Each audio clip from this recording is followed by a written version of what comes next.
Salut, bienvenue sur le Nash People Show. Nous recevons aujourd'hui une beauté franco-ivoirienne qui nous a tous fait rêver. Il va souffler un vent de love sur ce plateau. Son nouveau titre Crazy me rend complètement crazy.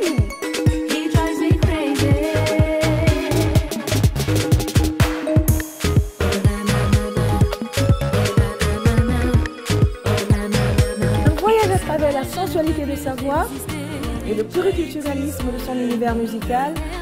Tia se définit comme un enfant du monde.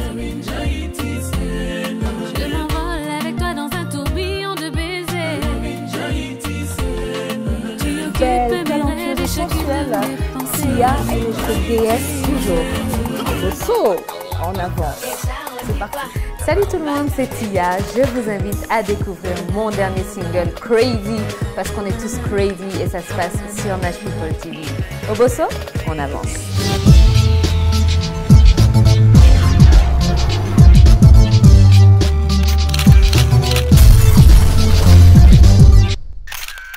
Bienvenue Tia. Merci beaucoup. Ravie de t'avoir à mes côtés. Merci, je suis ravie d'être ici. Waouh, waouh, waouh. Toujours aussi belle.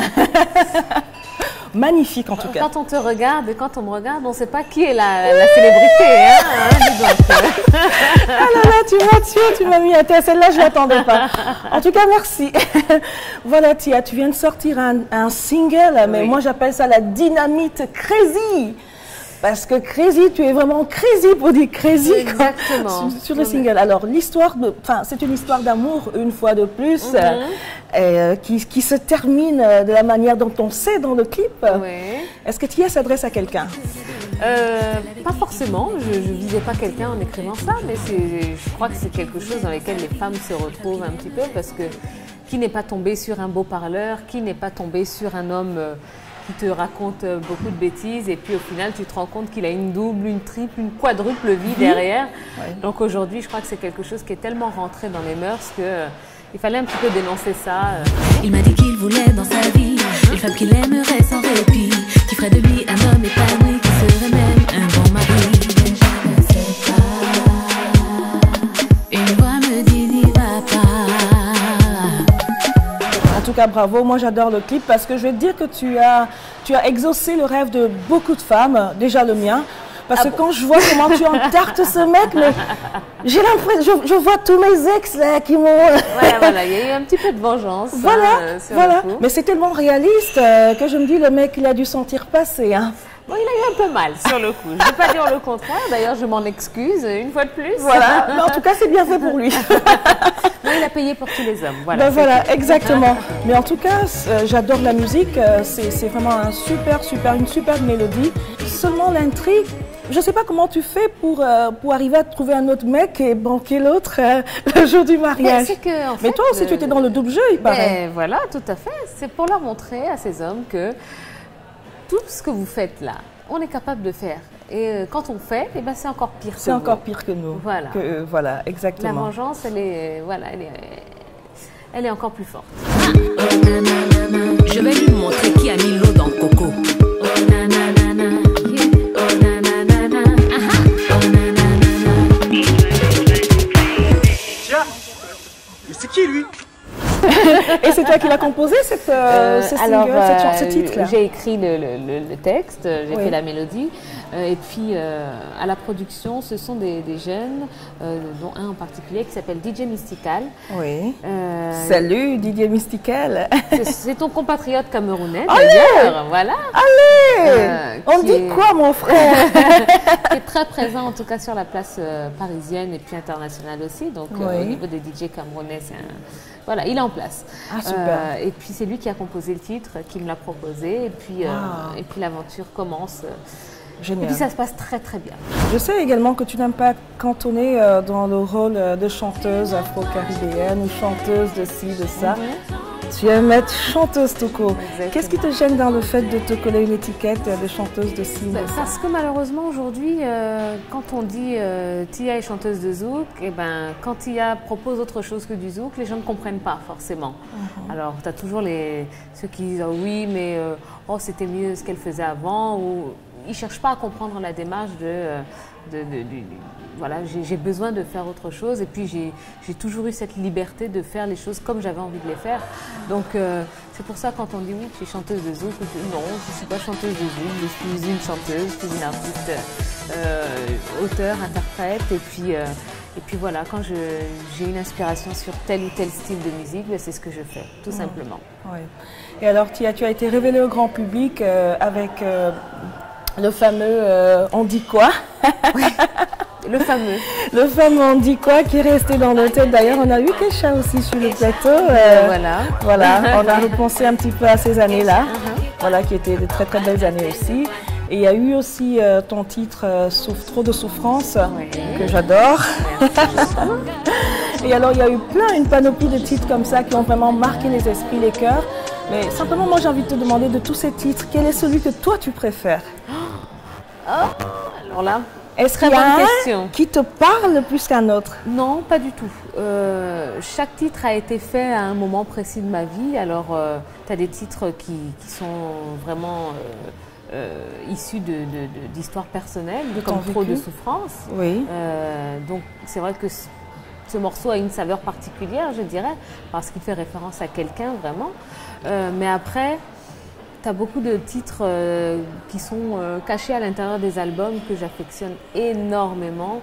Ce sont peut-être les titres que j'écoute le plus par rapport à ceux qu'on entend en radio, etc.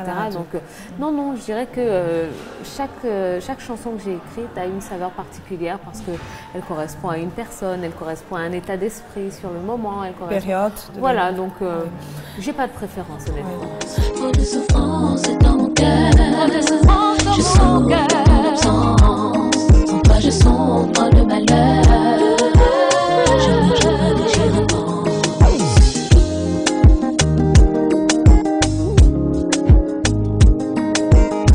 Et quelle est l'histoire de Trop de souffrance? Parce que du coup, ça aiguille, ça titille ma curiosité. Qu'est-ce qu'il y a derrière?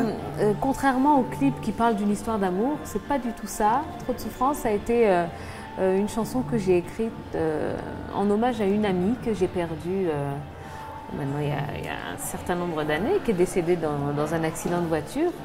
On était très proches en primaire, au collège, etc. Et puis bon, après, on s'était un petit peu perdu de vue. Et puis du jour au lendemain, j'ai appris qu'elle était décédée. Et bon, ça m'a vraiment affectée.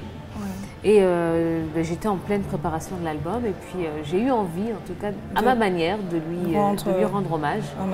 Et voilà l'histoire de Trop de souffrance. Donc, malgré ton pluriculturalisme musical, tu es souvent dans un univers de l'amour, l'univers bercé de larmes, de pleurs, de douleurs, de séparation, mais également d'espoir. Pourquoi est-ce que tu choisis forcément ces registres-là? Est-ce que tu recherches les codes de l'amour? Absolument pas, je pense pas, mais tu es sensible. Disons que je crois qu'aujourd'hui, le monde dans lequel on vit est tellement difficile. Il se passe tellement de choses. C'est simple, tu allumes la télé sur 45 minutes de journal télévisé. 40 minutes, ce sont que des catastrophes, ce sont que des meurtres, ce sont que des attentats. Et à un moment, moi, ma petite pierre à l'édifice dans ce monde, c'est de parler d'amour, c'est d'envoyer des messages positifs. Alors après, il y a des messages un petit peu plus rigolos, il y a des messages plus comme le dernier, comme Crazy, voilà, il y a une petite touche humoristique, mais c'est vrai qu'il y a quand même, enfin j'essaye en tout cas toujours d'envoyer des messages positifs et puis de parler de la cause féminine parce que c'est important. Aujourd'hui, être une femme en 2015, c'est pas évident. Non, pas du tout. Professionnellement, personnellement, socialement, c'est pas évident d'être une femme. Donc, mais j'ai envie d'envoyer un petit peu de force à ces femmes et puis leur dire ok, on est des femmes, mais on peut faire des belles choses. On est des femmes, on peut parler de belles choses aussi.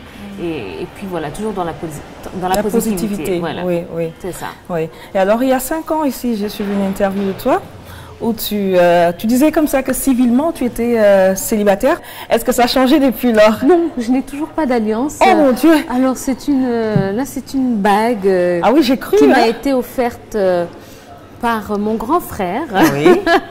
Parce que j'en avais assez d'attendre.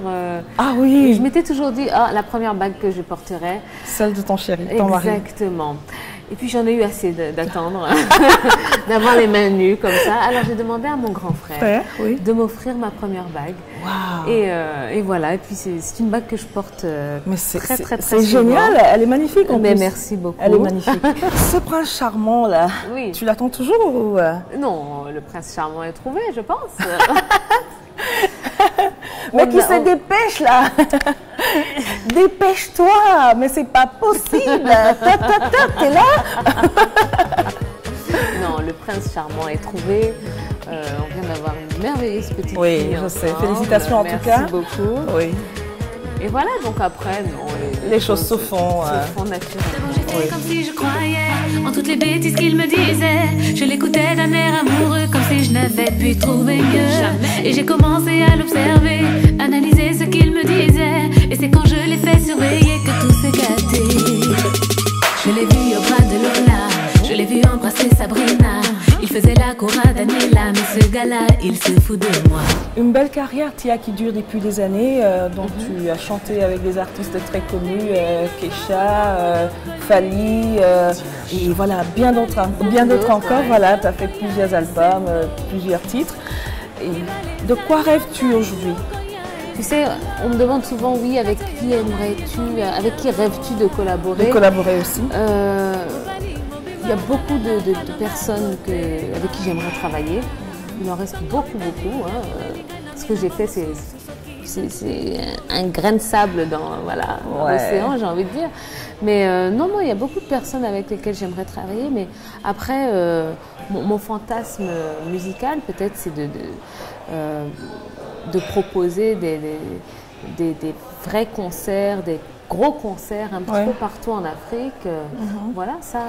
D'ailleurs, on va rappeler que tu résides en Afrique, mais pourquoi ce choix de résidence en Afrique? Tu es d'origine franco-ivoirienne. Ouais.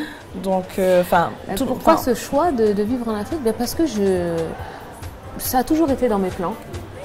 Je m'étais toujours dit, d'une manière ou d'une autre, je rentrerai vivre en Côte d'Ivoire. Parce que j'aime l'Afrique, parce que je me sens tellement bien. Tu te lèves le matin, t'as pas froid. Soleil. Pas comme ici. Oui, non, clair. Et puis voilà, il y a une ambiance particulière. Les gens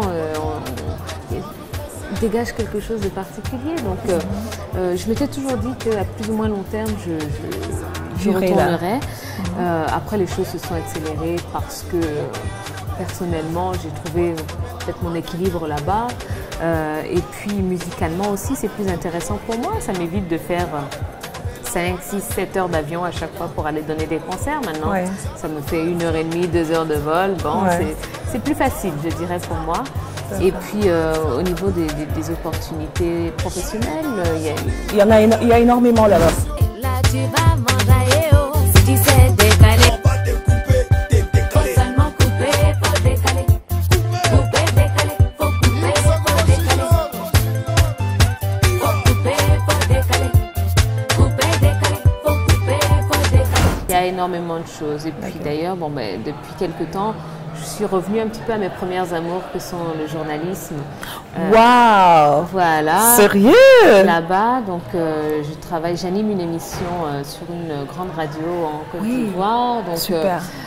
Voilà, il y a beaucoup de choses à faire. Et pour moi, c'est important, et on en parlait hors antenne. Tout à l'heure. Je te disais, c'est important pour moi de me dire que je travaille pour mon pays. Je travaille, non pas que la France n'est pas mon pays, je ne dis pas ça, mais j'ai l'impression d'apporter un petit peu plus à la Côte d'Ivoire qu'en France. Tout simplement.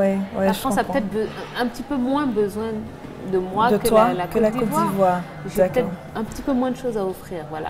Donc non, je suis bien et je le conseille vraiment à tout le monde. Oui. De toute façon, je suivrai ton conseil, c'est également dans mes plans. On en a parlé tout à l'heure. Je l'ai vu flirter avec Rita, se pavaner en bas de chez moi, envoyer des messages à Diana, oh là là là. He drives me crazy. He drives me crazy. He drives me crazy. He drives me crazy.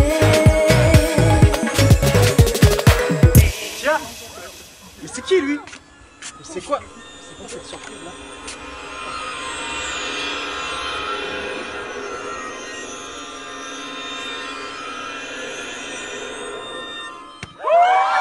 Et alors, quelles sont tes relations avec les autres artistes du pays? On a reçu ton confrère Serge Beno ici sur le plateau. Donc, est-ce que tu es en contact avec... Alors, écoute, avant de commencer à faire de la radio, donc à travailler à Abidjan, c'est vrai que bon, je venais, j'étais pas encore installée à Abidjan, donc je passais, on s'apercevait, voilà. Mais maintenant, donc, je suis vraiment beaucoup plus en contact avec eux, puisque ben, je les reçois dans le cadre de mes émissions aussi. C'est particulier parce qu'on parle d'artiste à artiste et non de journaliste à artiste. Ouais. Donc c'est très sympa, c'est une ambiance particulière. Voilà. Ouais. Et donc ça m'a permis aussi d'en connaître pas mal, d'en découvrir énormément. Et puis ça se passe très bien. Donc après, bon, il y aura peut-être des collaborations qui se feront. Qui se feront dans le futur. Hein. Voilà, on n'exclut rien en tout cas. Tout à fait. Et c'est quoi le nom de l'émission? Comme ça, je vais essayer de capter. Ça s'appelle Tia sur Vibe Radio. Bah, écoutez, tout simplement. Tia sur Vibe Radio, bah, écoutez, captez la fréquence. Je ne sais pas encore comment faire, mais je vais trouver les infos. www.viberadio.ci. Voilà. Et puis vous pourrez l'écouter en live aussi. Voilà. Voilà, alors comme ça vous savez comment écouter Tia en dehors des podiums. Exactement. Et vous allez beaucoup m'entendre rire dans cette émission puisqu'il paraît que mon rire est particulier, je dirais. Waouh. Alors comme on le disait tantôt, tu es jeune maman, c'est ta première, hein, c'est ton premier enfant. Oui, c'est ma première petite fille. Ta première petite fille. Alors comment se passe la vie de Tia au quotidien en tant que maman? Ben, une vie très ordinaire, très simple.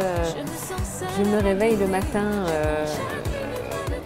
Malheureusement, il y a un petit côté qui me dit j'aimerais bien dormir encore un peu, mais sinon, quand je vois ma petite fille, non, c'est que du bonheur. C'est que du bonheur, vraiment. Oui. Et puis, on me disait, tu verras, quand tu auras un enfant, tu te sentiras vraiment utile dans la vie. Ben, ouais, tout à fait. Oui, je l'entends souvent ça aussi. Ouais, et ben, c'est vrai. Ce ne sont pas des paroles en l'air. Ouais. En tout cas, félicitations pour quelque chose dans la vie. Et voilà. Tu sais que tu as une raison d'exister réellement. Exactement. En tout cas, félicitations et un gros bisou à la petite. Oui. Comment elle s'appelle déjà? Bah, c'est un secret, c'est comment? Comment? Elle s'appelle Malia. Malia. Bisous, bisous à Malia. Bisous, bisous de Nash à la petite Malia.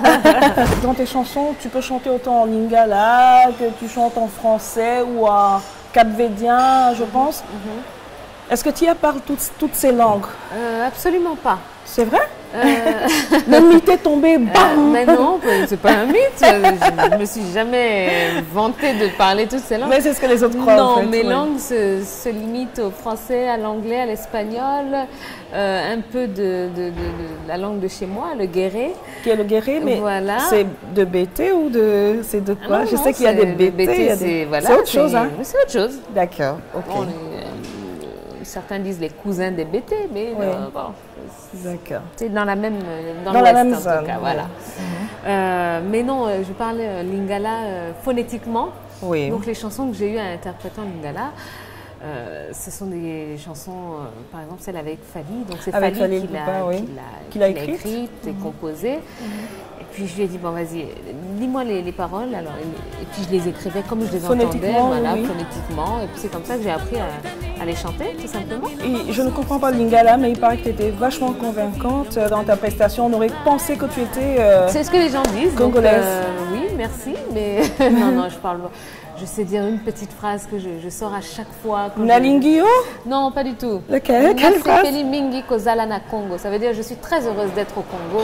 À chaque fois que j'y vais, je la sors, ça fait plaisir aux gens. Mais tu l'as bien dit, Nasepili comment? Nasepeli Mingi Kozala na Congo. Nasepeli Mingi Kozala na Congo. Voilà, exactement. Ben, génial. Est-ce que ça te plaît comme ça de te balader dans différents dialectes, différentes ethnies? Oui, tout à fait, parce que moi j'ai toujours prôné le métissage. Le métissage des genres, le métissage culturel, le métissage artistique en tout cas. Ouais. Et c'est important pour moi, si je chante une chanson si je travaille avec un artiste congolais, donc comme Fally, je vais prendre ce que je peux prendre de Fally, tu comprends? Exactement. Et ce que je dois prendre de Fally, c'est sa musicalité, mais c'est sa langue aussi, tu comprends? Quand j'ai eu à travailler avec des chanteurs haïtiens comme Alan Kavé, Dan Junior, je leur ai dit oui, il faut que je chante un petit peu, même si c'est quelques phrases, que je les dise dans votre langue, parce que c'est important pour moi. Et puis ça rentre complètement dans le cadre de ce que j'essaye de promouvoir à travers toute la musique que je fais depuis des années. Voilà, c'est métisser mélanger les genres, mélanger les époques, mélanger tout ça, parce que c'est ce que je suis aujourd'hui. Moi, je suis métisse franco-ivoirienne. Ma musique, c'est une musique qui est tellement mélangée, qui est tellement diverse, parce que j'ai fait le conservatoire de musique. Donc oui, je sais que tu joues très bien au piano. Voilà, à la très flûte. bien, je ne sais pas, mais en tout cas, tu as fait une dizaine d'années quand même. Voilà, j'ai fait le conservatoire de musique, donc j'ai appris la musique classique, j'ai appris le jazz, j'ai fait du gospel, j'ai fait donc tellement de choses qu'aujourd'hui, voilà pourquoi je ne veux pas me contenter de Tia, c'est une chanteuse de zouk, ou Tia, oui, j'ai sorti des albums sur lesquels on retrouvait du zouk, on retrouvait de la musique africaine, on retrouvait de la rumba, on retrouvait plein de choses. Mais Tia, c'est avant tout une chanteuse qui met à l'honneur tout ce qu'elle rencontre et tout ce qu'elle vit et toutes les musiques qu'elle a envie de faire partager en tout cas. Voilà. Et alors, comment est-ce que la collaboration s'est faite avec Fally? Je veux dire, comment est-ce que vous vous retrouvez à chanter ensemble? Alors Fally, comment est-ce qu'on s'est connus déjà? Alors là, très bonne question. Ça devait être des amis en commun, on s'est retrouvés en studio une fois, bref. Et puis j'étais en train de préparer un album, mon 3e album, et puis je lui ai dit, écoute Fally, j'aimerais bien qu'on collabore ensemble et tout. C'est quelqu'un d'extrêmement simple et d'extrêmement gentil et d'extrêmement accessible, parce que tout le monde connaît Fally. Qu'on salue déjà, Fally, salut. Et on espère t'avoir ici sur le Nash People Show. Viens. Si on savait le dire seulement en lingala. Je ne sais pas le dire en lingala. Mais bon, on va lui dire Nalingi au papa. Ah ben voilà, c'est très on bien. t'aime. Ça devrait lui suffire. Oui, je pense. Et puis voilà, donc je lui ai proposé de collaborer ensemble. Et puis il m'a dit avec plaisir. Et puis il m'a dit, écoute, si tu veux, même je te compose une chanson. Et voilà, donc c'est un cadeau. Ça s'est fait comme ça. Oui. En fait, tu n'es pas rentrée dans la musique par hasard. C'est vraiment quelque chose enfin, tu as été vraiment à l'école pour ça, tu as pris le temps d'apprendre les codes. Est-ce que dans ton entourage, il y avait des musiciens? Est-ce que par exemple, tu as des parents musiciens? Alors, absolument pas. J'avais juste un frère qui avait un synthétiseur à la maison, il pianotait, et puis il me fascinait en fait. Oui. Ça me fascinait de le voir reproduire. Enfin, voilà, jouer des mélodies, quand tu as 5 ans, 6 ans, tu ne comprends pas forcément ce que c'est. Si tu n'as pas baigné dedans, quoi. Tu vois, voilà, moi, mes parents n'étaient pas du tout musiciens, ni chanteurs, ni quoi que ce soit. Et voilà, mon frère arrivait à reproduire des mélodies, arrivait à créer des mélodies. Et ça c'est quelque chose qui m'a fascinée. Et j'ai dit, moi aussi j'ai envie de le faire, j'ai envie de faire comme lui. Mais est-ce que tu as eu une enfance en Côte d'Ivoire ou tu... Mais je suis née en Côte d'Ivoire. Tu es née en Côte d'Ivoire. Mais on y a vécu très peu de temps. Très peu de temps. Mais quand on est rentré donc, en France, j'y retournais tous les ans. D'accord. Donc non, j'y étais sans y être. Quoi, parce que tu coupes tellement bien et tu décales tellement bien que... Ah bon? On dirait que tu es née en coupant et en décalant, quoi. Ah ben si tu savais. Si tu savais. Mais non, je regarde, moi je regarde des clips, je regarde plein de choses et tout, tu mousses. Et donc voilà, toi qui chantes si bien l'amour, tu chantes tellement bien l'amour. Quelle est ta définition de l'amour? Est-ce que tu pourrais donner une définition à l'amour? L'amour, c'est très vague. Bon, si je parle l'amour d'un mec, je spécifie les relations amoureuses homme-femme. Non. Quelle est ta vision de... Peut-être trouver l'amour, c'est trouver quelqu'un qui te complète, qui te comprend et qui arrive à sortir les bonnes choses de toi. Je crois que c'est ça, trouver l'amour, en fait. Après, il n'y a pas le cœur qui bat. À mon âge. On a pas les yeux qui brillent. Non, mais voilà, je pense que c'est ça. Oui, Je pense que c'est ça, aimer quelqu'un. oui. C'est le compléter, c'est le soutenir et puis toujours tirer cette personne vers le haut. Trouver son équilibre. Exactement. Alors, je te rejoins sur cette belle phrase. On va tout doucement cheminer vers la fin de notre émission, même si je ne veux pas que ça se termine. Mais voilà, tu es attendu à un show ce soir Tout à et fait. donc voilà, tu dois te préparer. Mais Voilà. en tout cas, merci d'être venu à notre émission. Et est-ce que tu as un petit mot pour tous tes fans qui te regardent actuellement? Ah ben bien sûr, écoutez, déjà j'ai juste envie de dire un grand merci pour le soutien que vous m'apportez depuis 12 ans maintenant. Voilà, je crois que j'ai grandi avec vous. Vous m'avez vu jeune, vous m'avez connue, j'étais une jeune femme. Maintenant, je pense que j'ai commencé à grandir, à prendre un peu d'assurance et voilà. Donc vous m'avez suivi pendant toutes ces années. Merci beaucoup. Et puis j'aime bien finir par cette phrase. Je finis souvent par cette phrase dans mes interviews, mais c'est très important pour moi de dire qu'un artiste n'est rien sans son public, parce que vous savez, je peux être artiste dans ma chambre, mais si j'ai pas de public, personne n'entendra parler de moi. Donc merci en tout cas du soutien que vous m'apportez. Et puis j'espère pouvoir continuer à vous apporter cette petite touche de rêve et cette petite touche de moi à travers encore beaucoup de chansons. Voilà. Ah ben, en tout cas, bravo Tia. Merci à toi également. Eh ben, je vous invite à télécharger le titre sur tous les sites de téléchargement légaux Crazy. Donc Crazy. écoutez, allez-y, téléchargez-le, écoutez-le parce que c'est la dynamite. Consommez-le. Voilà, Voilà. consommez sans modération, exactement. He drives me crazy.